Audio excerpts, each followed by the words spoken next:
Siamo qui con il dottor Giuseppe Scianò, segretario del Fronte Nazionale Siciliano, che si presenta il 28 di ottobre nelle liste dei forconi per l'elezione dei deputati del nuovo Parlamento siciliano.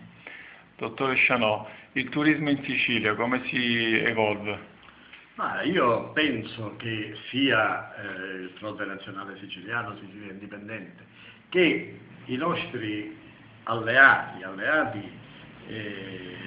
diciamo che sono il movimento del popolo dei forconi, Mariano Ferro presidente, FNS, questa lista con la quale ci siamo alleati, abbiamo sempre guardato al turismo come una carta vincente, ecco, della lotta per la rinascita della Sicilia, ma naturalmente bisogna avere la consapevolezza di essere siciliani, perché per tutto ciò che mettiamo in moto dobbiamo sempre tenere conto della Sicilia, dobbiamo sempre tenere conto del fatto che la Sicilia sul mercato internazionale è conosciuta anche sul mercato del turismo, però non possiamo noi fare una politica turistica per la Sicilia rinnegando la Sicilia, una politica come quella diciamo che vorrebbe forse che si facesse la nostra classe dirigente, che cerca di cancellare la Trinacria dappertutto. Abbiamo visto scene indecenti. Noi diciamo questo: la Sicilia ha il parco archeologico più grande del mondo, ha anche dal punto di vista naturalistico tante biodiversità e biotipicità che attira diciamo in sé. Basta parlare di Sicilia, e io vorrei fare anche un paragone con un fatto brutto da ricordare.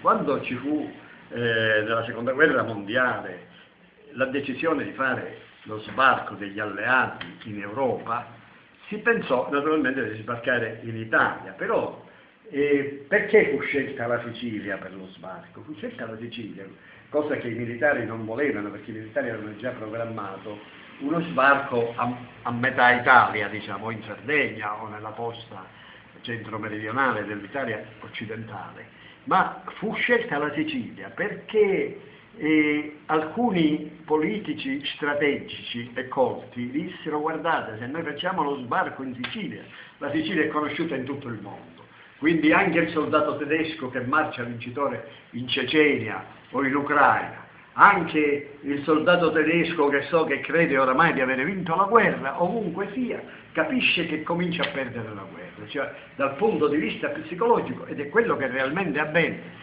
Quando tutto il mondo saprà che c'è stato lo sbarco in Sicilia, ebbene, ci sarà una vittoria psicologica degli alleati e dei democratici.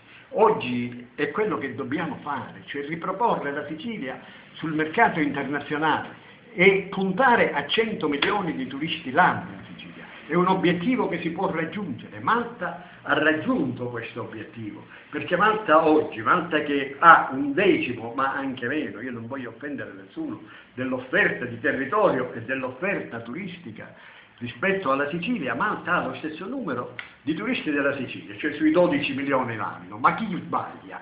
Sbaglia Malta, che è riuscita ad avere 12 milioni di turisti, che è riuscita ad avere una grande flotta, che ha una grande compagnia aerea, che ha un'economia che gira, o sbaglia la classe pseudo-dirigente siciliana che ha mangiato e ha messo in circuito e ha buttato dalla finestra migliaia di miliardi delle vecchie lire e che raggiunge lo stesso risultato di Malta? Dice che ci vuole il ponte, dice la classe politica siciliana, dice che ci vuole quello, quell'altro, eccetera, ma per giustificare l'antisicilia, per giustificare le manovre che vogliono impedire alla Sicilia di crescere, di porgersi sul mercato. Io sostengo che se la vera Sicilia viene portata sul mercato, e allora i turisti verrebbero qui diciamo in grande numero e a costo zero. Non voglio dire che potremmo licenziare non i veri lavoratori del settore turistico, ma quelli che marciano sui contributi e non fanno niente, insomma. Perché, ripeto, la Sicilia anche oggi sul mercato internazionale tira e ha potenzialità diciamo indescrivibili, anche dal punto di vista degli alloggi, dal punto di vista dei campeggi, non viene sfruttato niente, perché tutto deve passare dalla speculazione. Quando parlano di programmazione intendono lottizzazione, quando parlano di programmazione non intendono razionalizzare i servizi, ma speculare sui servizi turistici. Allora noi dobbiamo dire, anche per il turismo il popolo siciliano si deve porre in prima persona, con la sua civiltà, con la sua cultura, col suo senso dell'ospitalità. Figuratevi che avevano pensato pure di affidare il circuito archeologico siciliano a un'agenzia cinese. Io mi auguro che questa manovra non sia andata in porto, perché l'archeologia è la nostra storia, è la nostra cultura, è il nostro passato, ma è anche il nostro futuro, è il futuro di tutta l'umanità, è la storia di tutta l'umanità. Per cui, diciamo, cerchiamo di dare un taglio sicilianista all'offerta turistica siciliana e vedrete la differenza. Vedrete la differenza, insomma, non si può dire agli altri di venire a vedere la Sicilia se uno non ama la Sicilia, non si può dire agli altri di amare la Sicilia, di rispettare la Sicilia, di conoscere la Sicilia. Se la classe politica impedisce ai siciliani di amare la Sicilia perché fa un'opera di alienazione culturale, impedisce ai siciliani di conoscere la Sicilia, impedisce ai siciliani di valorizzare il proprio prodotto, diciamo, il proprio patrimonio culturale, artistico, eccetera, e anche naturalistico. Io chiudo perché il tempo a disposizione sta finendo, ma io vorrei ricordare che la nostra classe politica negli anni 50 e 60 diede le coste siciliane, diede le zone archeologiche in pasto alle industrie del nord che venivano a riversare qua i loro rifiuti tossici, con i contributi destinati all'industrializzazione del Mezzogiorno. Ora questa classe politica, che ha degni seguaci nell'attuale classe politica, deve andarsene a casa. Il voto del 28 ottobre deve rappresentare una riscossa del popolo siciliano, una grande ripresa di coscienza del popolo siciliano, pacifica, civile e produttiva. E quando noi parliamo di turismo parliamo anche di lavoro, produttività, perché quello che mette in moto l'indotto turistico è qualcosa di eccezionale, diciamo, che fa sviluppare altri settori che per ora si sono atrofizzati della nostra economia, del nostro artigianato.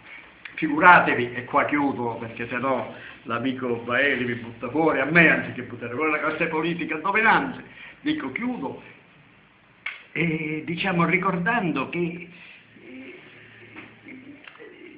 diciamo la nostra economia non può svilupparsi se non c'è una strategia per l'economia siciliana e anche per il turismo. Se non c'è una strategia noi non possiamo andare da nessuna parte, quindi chi ci invita a rinnegare la Sicilia avrà il nostro rifiuto, ma chi ci invita a lavorare di più e meglio per la Sicilia troverà in noi dei collaboratori che non chiedono altro che servire la causa siciliana. Non aggiungo altro. Grazie.